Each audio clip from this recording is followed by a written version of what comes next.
जादुई चेहरा। बहुत समय पहले की बात है। दूर किसी गांव में मोना और नैना अपने माता पिता के साथ रहती थी। मोना और नैना बड़ी थी, लेकिन मोना में एक कमी थी कि वो रंग से सांवली थी और वहीं नैना गोरी और बहुत खूबसूरत थी। लेकिन नैना ने कभी भी अपनी बहन को उसके रंग के लिए नीचा नहीं दिखाया। मोना और नैना दोनों ही हमेशा खुशी खुशी रहती थी। दोनों बहनों में बेहद प्यार था। दोनों बहनों की माँ पार्वती मोना को ज्यादा प्यार नहीं करती थी क्योंकि उसका रंग सांवला था। वहीं नैना को ललिता बहुत प्यार करती थी क्योंकि उसका रंग गोरा था और वो दिखने में भी बहुत खूबसूरत थी। मोना के काले रंग की वजह से आस पड़ोस के लोग हमेशा उसके बारे में अजीब अजीब बातें करते रहते थे। ये लड़की कितनी काली है, इसकी शादी तो कभी भी नहीं होगी। ऐसी लड़की से तो कोई शादी नहीं करेगा। हाँ हाँ बहन जी, तुम ठीक कह रही हो। ये लड़की तो इतनी काली है कि इसको तो कोई लड़का पसंद ही नहीं करेगा। पास में खड़ी मोना सबकी बातें सुन रही होती है, लेकिन उन सबकी बातों को नजरअंदाज करके मोना अपने कामों में लग जाती है। दूसरी तरफ पार्वती नैना के लिए लड़का देखना शुरू कर देती है और ऐसे ही एक दिन उनके घर पर लड़के वाले आते हैं और पहली बारी में लड़के वाले सुरभि को पसंद कर लेते हैं और कुछ ही दिनों नैना की शादी बड़े धूमधाम से हंसी खुशी हो जाती है। सब बहुत खुश थे। नैना अपने ससुराल में जाकर सभी की अच्छे से देखभाल किया करती थी और बहू के सारे फर्ज निभाती थी। यहाँ मोना को बहुत बुरा लगता है कि उसकी शादी होगी या नहीं। उसके लिए कई रिश्ते आते थे, लेकिन लड़के वाले पहली नजर में देखकर ही रिश्ते के लिए मना कर देते हैं। ऐसे ही कुछ दिनों बाद लड़के वाले देखने आते हैं। लड़के का नाम अश्विन मोना से कुछ देर तक बात करना चाहता था। आपका नाम क्या है? मोना का है। पर तुम इतनी उदास क्यों हो? क्या मैं तुम्हें पसंद नहीं आया? नहीं, ऐसी कोई बात नहीं है। मुझे बस इसी बात का डर है कि औरों की तरह आप भी इस रिश्ते को मना न कर दे। ऐसी कोई बात नहीं है। तुम दिल से तो बहुत अच्छी हो और मैं तुमसे शादी करना चाहता हूँ। क्या आप मुझसे सच में शादी करना चाहते हैं? हाँ, मैं तुमसे शादी करूँगा। मोना का रिश्ता मनोज के साथ तय हो जाता है और कुछ ही दिनों में मोना की शादी भी हो जाती है। लेकिन मोना की सास पुष्पा मोना को बिल्कुल पसंद नहीं करती थी। अश्विन एक बड़ा भाई भी था जिसकी शादी हो रखी थी। उसकी पत्नी का नाम सरिता। पुष्पा और शरीता दोनों ही हमेशा ही मोना को उसके कालेपन के लिए ताने मारते रहते थे। माँ जी, आपने किस काली लड़की को अपना बहू बना लिया है?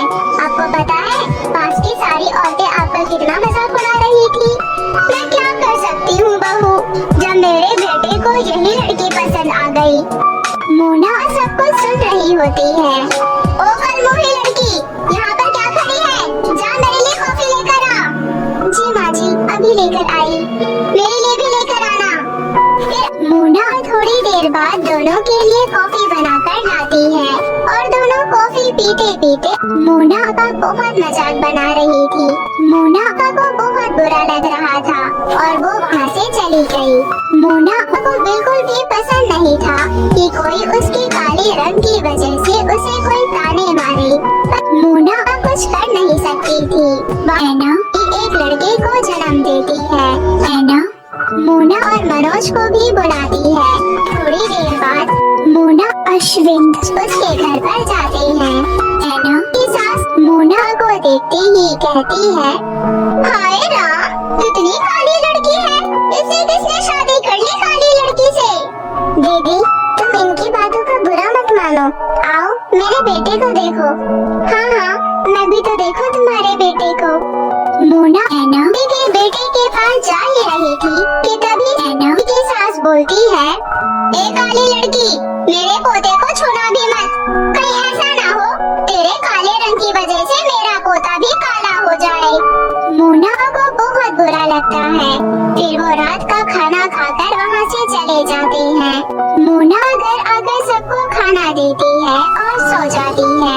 अगले दिन मोना अपने कामों में लगी होती है। पुष्पा और शरीता साथ ही बैठी होती है। तभी पुष्पा कहती है, ओ महारानी, आज मुझे चाय मिलेगी या नहीं? हाँ माँ जी, ला रही हूँ। फिर मोना अपनी सास के लिए चाय लेकर आती है। पुष्पा कहती है, कितना टाइम लगा देती है सिर्फ एक कप चाय लाने में, करती क्या है तू किचन में?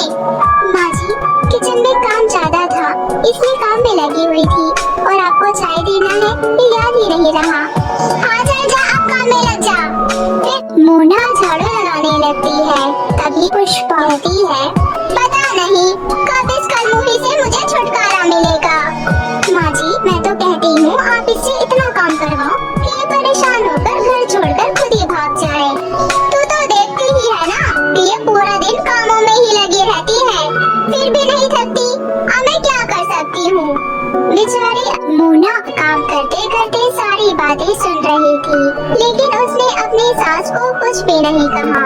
यही एक दिन पुष्पा का दवाई का टाइम हो जाता है, तो वो गुस्से से मोना को बुलाती है और कहती है, ओ करंजली, कहाँ मर गई? जल्दी आ, मेरी दवाई का टाइम हो गया है। दवाई ना देकर मुझे मारने का इरादा है? ऐसे ही तो अपने घर से दहेज कम लेकर आई है, और ऊपर से इतना काला रंग है। माँ जी, ये लीजिए दवाई। मेरे माता पिता से जितना हुआ उन्होंने उतना दहेज तो भेजा है ना। महारानी की जबान चलने लगी है, तुम मुझसे जबान लड़ाएगी? नहीं माँ जी, मैं तो बस इतना कह रही हूँ कि मेरे माता पिता से जितना हुआ है उन्होंने आपको दिया है। मोना अपने सास और शरीता से बहुत ज्यादा परेशान हो चुकी थी, और अब वो आत्महत्या करने का सोचती है, और यही सोचकर वो छत पर जाती है। वो छत से कूदने ही वाली थी कि तभी उसके पास एक कबूतर आता है और कहता है, अरे तुम आत्महत्या क्यों कर रही हो? मेरी सास और मेरी जेठानी मेरे सांवले रंग पर बहुत मजाक बनाती है, और हर रोज मुझे ताने मारती है, और मेरी सास मुझे हमेशा ही दहेज के लिए बोलती रहती है, जबकि मैं अपने साथ बहुत दहेज लाई थी। मेरे माता पिता से जितना दहेज हुआ उन्होंने दिया, लेकिन फिर भी मेरी सास मुझे ताने मारते रहती है। तुम्हारा रंग भले ही सांवला हो, लेकिन तुम दिल को बहुत अच्छी हो। लेकिन तुम्हारे आत्महत्या करने से ये सारी परेशानी दूर नहीं होगी। मैं तुम्हें एक जादुई आईना दे रहा हूँ। क्या? जादुई आईना? हाँ, जादुई आईना। लेकिन ये जादुई आईना मेरी क्या मदद करेगा? ये जादुई आईना तुम्हारी बहुत मदद करेगा। तुम इस आईने से अपने आप को एक बार देखोगे तो तुम्हारा रंग गोरा हो जाएगा और तुम बहुत खूबसूरत दिखने लगोगी। लेकिन जब कोई गोरा इंसान इस आईने में देखेगा तो वो काला हो जाएगा। मोना उस शीशे में एक बार देखती है और तुरंत ही उसका रंग गोरा हो जाता है। फिर मोना उस आईने को लेकर नीचे जाती है। पुष्पा और शरीता ये देखकर हैरान थे कि वो इतनी गोरी कैसे हो गई, और तुरंत ही उस जादुई आईने के बारे में पता लगाती है। बहुत ढूंढने के बाद उन दोनों को जादुई आईना मिल जाता है, और वो भी एक बार उस आईने में देख लेते हैं। जैसा कि उस कबूतर ने कहा था कि कोई भी गोरा इंसान इस आईने में देख लेगा तो वो काला हो जाएगा, और उन दोनों के साथ वैसा ही हुआ। वो दोनों बेहद बदसूरत हो गए और उनका रंग बहुत काला हो गया। मोना उनके पास आई और बोली, माँ जी और दीदी, अब पता चला आपको कि मुझे कितना बुरा लगता था जब आप मुझे मेरे कालेपन के लिए ताने मारती थी। मुझे माफ कर दे बहू, मुझे मेरी गलती का एहसास है। मोना मुझे भी माफ कर दो, पर अब ये ठीक कैसे होगा? मोना और जादुई आईने से प्रार्थना करती है, जादुई आईना, इनका रंग पहले जैसा कर दो। और मोना के इतना बोलते ही उन दोनों का रंग पहले जैसा गोरा हो जाता है, जिसके बाद पुष्पा और शरीता मोना को कभी भी किसी चीज के लिए नहीं टोका, और सभी मिलजुल कर रहने लगते हैं।